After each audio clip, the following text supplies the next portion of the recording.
बुद्ध के अनुसार इंसान जैसा सोचता है उसकी सोच वैसी होती है, वह वैसा ही बन जाता है। कोई मनुष्य बुरी सोच के साथ बोलता या काम करता है तो उसे कष्ट ही मिलता है।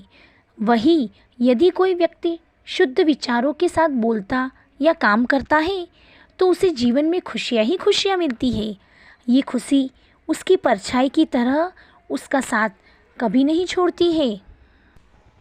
गौतम बुद्ध कहते हैं कि व्यक्ति कभी भी बुराई से बुराई को खत्म नहीं कर सकता है।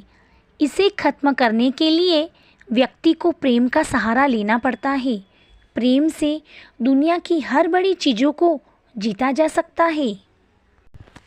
सफलता शब्द हर किसी को लुभाता है और हर कोई सफलता को प्राप्त करना चाहता है, लेकिन सफलता हर किसी को नहीं मिल सकती। लेकिन आपने सोचा है कि आखिर इसका कारण क्या है? इसका जवाब आपको गौतम बुद्ध के जीवन से जुड़ी इस कहानी से मिलेगा। इस कहानी के माध्यम से आप यह जान पाएंगे कि सफलता के लिए किए जाए प्रयासों में हमसे कहाँ चूक हो जाती है, जिस कारण असफलता का सामना करना पड़ता है।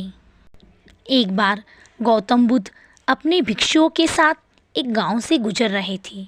उस गांव में पानी की व्यवस्था न होने के कारण लोग परेशान थे।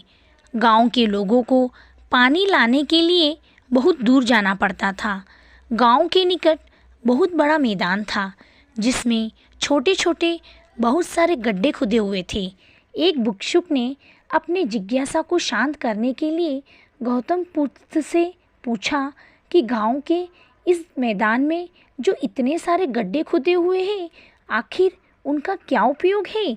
बुद्ध ने मुस्कुराते हुए अपने भिक्षुक को जवाब देते हुए कहा कि प्रिय भिक्षु, इस गांव में पानी की समस्या है, इसीलिए गांव वालों ने पानी की खोज में ये छोटे छोटे गड्ढे खोदे हैं।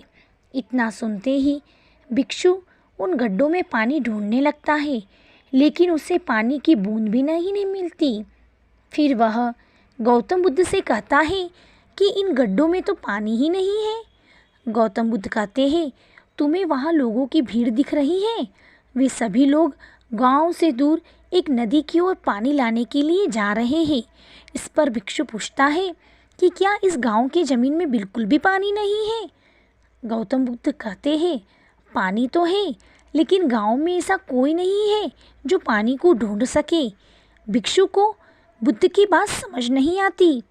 तब गौतम बुद्ध कहते हैं, गांव के लोगों ने पानी की खोज में ही मैदान में इतने सारे गड्ढे तो कर दिए हैं, लेकिन इसके बावजूद उन्हें पानी प्राप्त नहीं हुआ।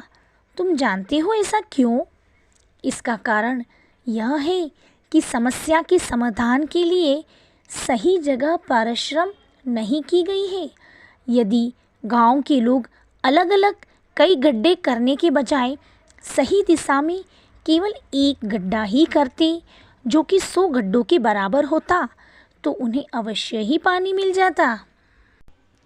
गौतम बुद्ध से जुड़ी इस कहानी से हमें यही शिक्षा मिलती है कि मनुष्य का मन भी ठीक इसी तरह से 100 दिशाओं में भागता है, लेकिन यदि मन को एक दिशा में केंद्रित कर दिया जाए तो लक्ष्य तक अवश्य ही पहुंचा जा सकता है और सफलता भी प्राप्त की जा सकती है। असफलता का कारण मन का चारों